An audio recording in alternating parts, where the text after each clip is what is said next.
안녕하세요. 오늘 저는 제 마음 깊은 곳에 아주 오랫동안 묻어두었던 이야기 하나를 꺼내어 보려 합니다. 이 이야기는 거창하지 않습니다. 기적도 없고 드라마틱한 반전도 없습니다. 그저 한 사람이 평생을 돌고 돌아 다시 주님의 품을 향해 걸어가기까지의 이야기입니다. 그리고 이 이야기는 어쩌면 바로 당신의 이야기이기도 할지 모릅니다. 제가 선택한 저의 신앙이 아니었습니다.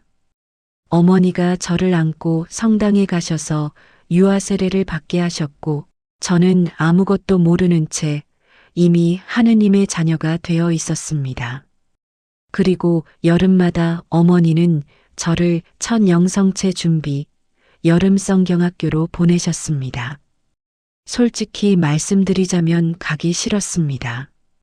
그때도 여름은 참 더웠습니다.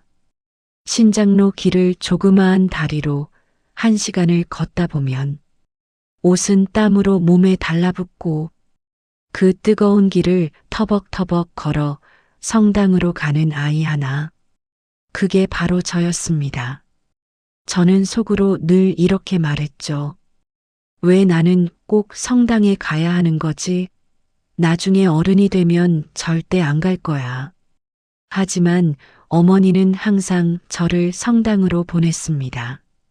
그리고 그때의 그 시간들이 그때는 몰랐지만 제 인생의 밑바닥에 조용히 뿌리를 내리고 있었습니다.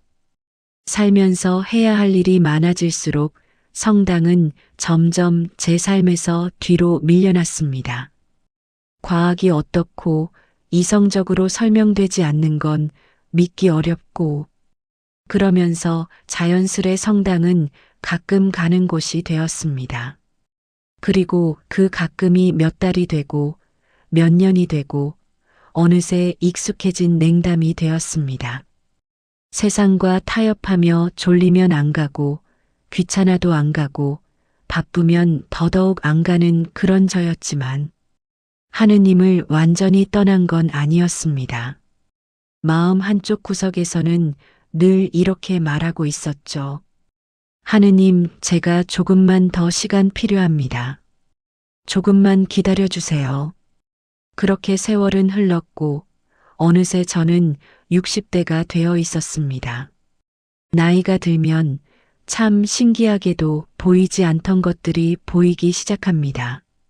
어릴 때는 억지로 끌려다녔다고 생각했던 성당. 그런데 돌아보니 그 성당이 제 안에 가장 깊게 자리 잡은 뿌리였습니다. 저는 그때까지 이렇게 생각했습니다. 엄마가 나를 성당에 밀어 넣었다.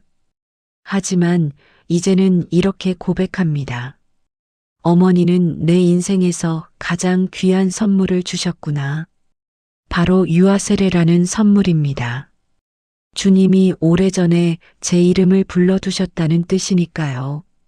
그리고 가기 싫었던 여름 성경학교에서 배웠던 작은 교리들, 그때 불렀던 노래, 수녀님이 들려주신 짧은 이야기들, 그 모든 것들이 마치 마음속 깊은 어둠 속에서 수십 년 동안 조용히 살아남아 있었습니다. 보이지 않던 뿌리였지만 그 뿌리는 죽지 않았습니다. 기다리고 있었던 것입니다. 그때가 지금인가 봅니다. 요즘 저는 다시 성당으로 가고 싶습니다. 정말 마음 깊숙이 그리워졌습니다. 하지만 아직 발걸음을 내딛지 못했습니다. 왜일까요? 두렵기 때문입니다. 다시 가면 어색하지 않을까, 오랫동안 안 왔는데 뭐라고 생각할까, 기도문도 많이 바뀌었다는데 내가 지금 가도 될까? 냉담 신자라면 누구나 겪는 그 오래된 그림자가 바로 저에게도 드리워져 있습니다. 하지만 그 두려움 속에서도 어렴풋이 이런 속삭임이 들립니다. 괜찮다. 너는 이미 내 사람이다. 나는 너를 기다리고 있었다. 그 목소리의 주인은 바로 주님이십니다. 제가 이 이야기를 나누는 이유는 제가 신앙적으로 대단해졌기 때문이 아닙니다. 오히려 저는 이제야 시작점에 섰기 때문입니다. 신앙은 완벽한 사람이 가는 길이 아닙니다. 상처난 사람이, 흔들리는 사람이, 힘든 사람이 주님, 저 왔습니다. 라고 말하러 가는 곳입니다. 저는 아직 성당 문을 열지 못했습니다. 하지만 마음의 문은 열었습니다. 그것이 첫 번째 걸음이라고 저는 믿습니다. 그래서 저는 제 자신에게 이렇게 말합니다. 그래, 이제 용기를 내자. 주님은 한 번도 나를 잊지 않으셨다. 내가 돌아가는 그 순간 주님께서는 오히려 기뻐하실 것이다. 이 말로 저는 제 마음을 다독이며 용기를 조금씩 모아가고 있습니다. 저의 신앙은 제 선택이 아니라 하느님의 선물에서 시작됐습니다. 그리고 이제 저는 그 선물을 다시 내 의지로 받아들이려 합니다. 혹시 이 영상을 보시는 분 중에 저처럼 냉담을 반복하며 다시 가고 싶지만 발걸음이 떨어지지 않는 분이 계시다면 이 이야기가 당신에게 작은 위로, 작은 용기가 되기를 바랍니다. 주님은 우리가 얼마나 잘해왔는지를 보시지 않습니다. 그분을 향해 딛는 단 한 걸음, 그 한 걸음을 무한히 기뻐하실 것입니다. 저도 이제 그 한 걸음을 디디려 합니다. 그리고 저는 믿습니다.